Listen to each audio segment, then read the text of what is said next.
ISLൽ Kerala Blasters ഇന്ന് തങ്ങളുടെ രണ്ടാം മത്സരത്തിൽ ഈസ്റ്റ് ബംഗാളിനെ നേരിടും. വൈകിട്ട് 7:30 കൊച്ചി കലൂർ സ്റ്റേഡിയത്തിൽ വെച്ചാണ് മത്സരം അരങ്ങേറുക. ആദ്യ മത്സരത്തിൽ പഞ്ചാബിനെതിരെ തോറ്റു തുടങ്ങിയ ബ്ലാസ്റ്റേഴ്സിന് കൊച്ചിയിൽ നിന്ന് തന്നെ വിജയിച്ച് തുടങ്ങാനുള്ള അവസരം ഒരുങ്ങുകയാണ്. ഇന്ന് കൂടാതെ ബ്ലാസ്റ്റേഴ്സ് നിരവധി വിമർശനങ്ങൾ നേരിടുമ്പോൾ മിക്കേൽ ആശാനും ബ്ലാസ്റ്റേഴ്സിനും വിജയിച്ചേ തീരൂ, അല്ലെങ്കിൽ ആരാധക പിന്തുണ സംശയത്തിലാകും.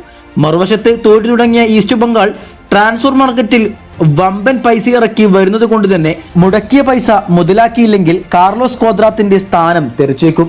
സോ അവർക്കും ജീവൻ മരണ പോരാട്ടമായിരിക്കും. കൂടെ തന്നെ ദിമി ബ്ലാസ്റ്റേഴ്സ് വിട്ട് ഈസ്റ്റ് ബംഗാളിൽ ചേർന്നതിന് ശേഷം ബ്ലാസ്റ്റേഴ്സിനെതിരെ കളിക്കാൻ പോകുന്ന ആദ്യ മത്സരം എന്ന പ്രത്യേകതയും ആരാധകർ കാത്തിരിക്കുകയാണ്. ഇനി ടീം വാർത്തകളിലേക്ക് പോകുമ്പോൾ ബ്ലാസ്റ്റേഴ്സിന്റെ ലൂണ ഇന്നും കളിച്ചേക്കില്ല. ഫീവറിൽ നിന്നും റീകവർ ആകുന്ന താരം അടുത്ത മത്സരത്തിൽ തിരിച്ചെത്തും. മറുവശത്ത് ഈസ്റ്റ് ബംഗാളിന്റെ നിഷു കുമാറും പ്രവാട്ട് ലാക്രയും പരിക്ക് കാരണം കളിച്ചേക്കില്ല. കൂടെ തന്നെ റെഡ് കാർഡ് സസ്പെൻഷൻ നേരിടുന്ന ലാൽ ചുങ്നുങ്കയും കളിച്ചേക്കില്ല.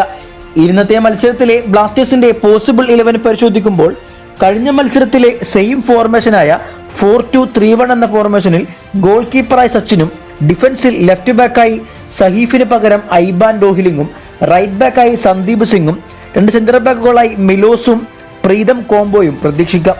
മിഡ്ഫീൽഡിൽ 2 ഡിഫൻസീവ് മിഡ്ഫീൽഡേഴ്സായി കൊയിഫും ഫ്രെഡിക്ക് പകരം വിപിൻ മോഹനും, അറ്റാക്കിംഗ് മിഡ്ഫീൽഡർ റോളിൽ നോഹും, 2 വിങ്ങുകളിലുമായി ഐമനും രാഹുലും, മുന്നിലേക സ്ട്രൈക്കറായി പെപ്രയ്ക്ക് പകരം ഹെസൂസ് ഹിമിനസിനെയും പ്രതീക്ഷിക്കാം.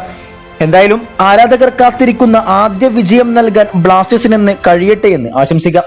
വീഡിയോ അവസാനിക്കുന്നു. കൂടുതൽ കേരള ബ്ലാസ്റ്റേഴ്സ് ISL വാർത്തകളുമായി അടുത്ത വീഡിയോയിൽ കാണാം.